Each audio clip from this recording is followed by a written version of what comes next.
दयाल भी रिमाइंड कर रहे हैं वाकई, और इसीलिए अगर इस समय निकलना हो वहां से, हालांकि आज युद्ध का पहला दिन है, जल्दी से जल्दी निकलना भी जरूरी है, लेकिन ऐसे समय पर निकलना जरूरी है जब कम से कम सड़कें महफूज हो। बच्चे हैं ये, मुश्किल से 20s में उम्र होगी सबकी, हौसला भले वो बहुत दिखा रहे हैं, और सचमुच में माँ बाप से सबकी यही अपील रहेगी कि सब इस समय बस उम्मीदों को अपनी चरम पर रखें। बिल्कुल। और देखिए, और सब सूझबूझ से काम करें। जैसे उस बच्चे ने भी बोला कि 3-4 के ग्रुप में निकलना ठीक नहीं होगा, लेकिन एक बड़े ग्रुप में, और जिस ग्रुप की आप यूक्रेनियन पुलिस को, यूक्रेनियन उनको बता सके, इस तरह से निकलना जरूर होगा गाइडेंस के, क्योंकि इन बच्चों को यूक्रेन के बारे में भी नहीं पता होगा। तो एयरपोर्ट टू यूनिवर्सिटी जानते हैं, लेकिन बाकी साइड के शहरों में किस किस्म से ज्योग्राफी है उसका इनको अंदेशा नहीं होगा। वाकई, क्योंकि आप जब कहीं पर भी रहते हैं, और देखिए हिंदुस्तानियों की तादाद हम आपको बता रहे हैं, और बहुत बड़ी संख्या में वहां पर हिंदुस्तानी स्टूडेंट्स होते हैं। जब आपने प्रेस कॉन्फ्रेंस सुनी होगी, जो यूक्रेन के एम्बेसडर हैं भारत में, उन्होंने भी कहा कि सबसे अधिक संख्या में भारत के ही स्टूडेंट्स वहां पर पढ़ते हैं, बहुत बड़ी तादाद में मेडिकल स्टूडेंट्स अधिकतर होते हैं। कोई भी ये नहीं समझ सकता है, अगर उस शहर के हालात सामान्य दिख रहे हो, आप आराम से कैफेज जा रहे हो, और अचानक इस तरह से बमबारी हो जाए, आप सुबह उठे और सायरन्स चल रहे हो, बमबारी चल रही हो,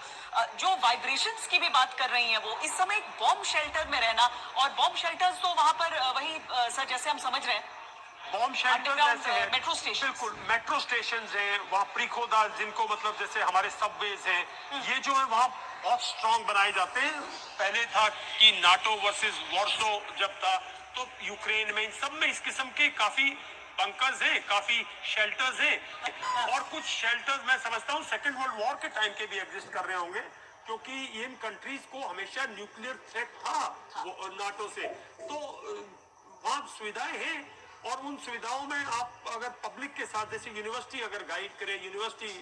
कोऑपरेट करे, यूनिवर्सिटी इनको इनका इंचार्ज मतलब ओनर्स ले,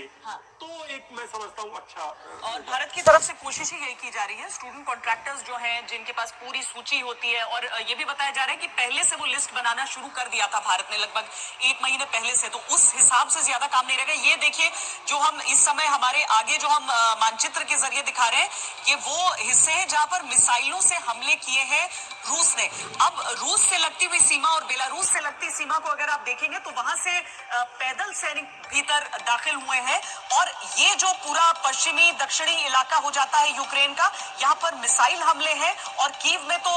वो जो सबसे बड़ी तस्वीर आज की आई है, जिसमें वो अटैक हेलीकॉप्टर्स उड़ते हुए नजर आए हैं, वो रही है वहां की, जहां पर दनादन बमबारी करते रहे हैं। देखिए श्वेता, आप देखिए पूरे वेस्ट यूक्रेन तक मिसाइल्स गई हैं, जो बिल्कुल पोलिश बॉर्डर को टच कर रहा है, जो पूरे अगर साउथ में देखें तो हंगरी बॉर्डर को जो टच कर रहा है, वहां तक यूक्रेन जो है वो अफेक्टेड है वॉर से। और साउथ में देखें आप, तो साउथ में कंप्लीट ओडेसा और कैल्सोन, ये जो टाउनशिप्स हैं, इनमें भारी बम्बार्डमेंट हुई है। तो वॉर है, पूरी ओपन वॉर है, और जो मिसाइल वॉरफेयर और जो एयर वॉर है, मैं समझता हूँ उसमें रशिया ने बिल्कुल यूक्रेन को बिल्कुल पछाड़ दिया है। और अगर हेलीकॉप्टर से जो न्यूज आ रही है कि हेलीकॉप्टर से उन्होंने ट्रूप्स को लैंड किया है, वो भी कीव के मतलब एक साइड में एक एयरपोर्ट पे, जो जो एनाटोन जो जहाँ पे बनता है वो एयरक्राफ्ट, उनका जो एयरफील्ड है, अगर वो है तो मैं समझता हूँ बहुत बड़ा यूक्रेनियन गवर्नमेंट के लिए खतरा है, बिकॉज अब कीव दूर नहीं है।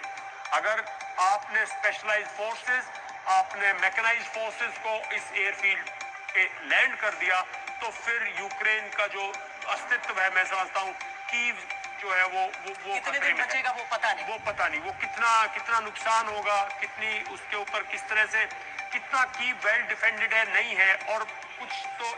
विजुअल्स आ रहे थे जबकि एयर स्ट्राइक दोनों, एयर पावर दोनों जो थे, एयर क्लैशेस दिखा रहे थे यूक्रेनियन और रशियन एयरक्राफ्ट का। अब यूक्रेन की तरफ से दावा भी किया जा रहा है कि 7 एयरक्राफ्ट को मार गिराया गया है, पर रूस ने कुछ ऐसी चीज को एक्सेप्ट नहीं किया है। और ये जो युद्धपोत वाला हिस्सा हम दिखा रहे हैं कि ब्लैक सी के जरिए भी, और रशियन नेवी के सामने तो बड़े बड़े देश नहीं टिकते। हमें स्टूडेंट ने बताया कि मैंने उनको एक सजेशन दी थी कि आप उड़ीसा से जो कोई कॉमर्शियल हमारी अगर जो वहाँ पे हो, कॉमर्शियल अगर शिप हो,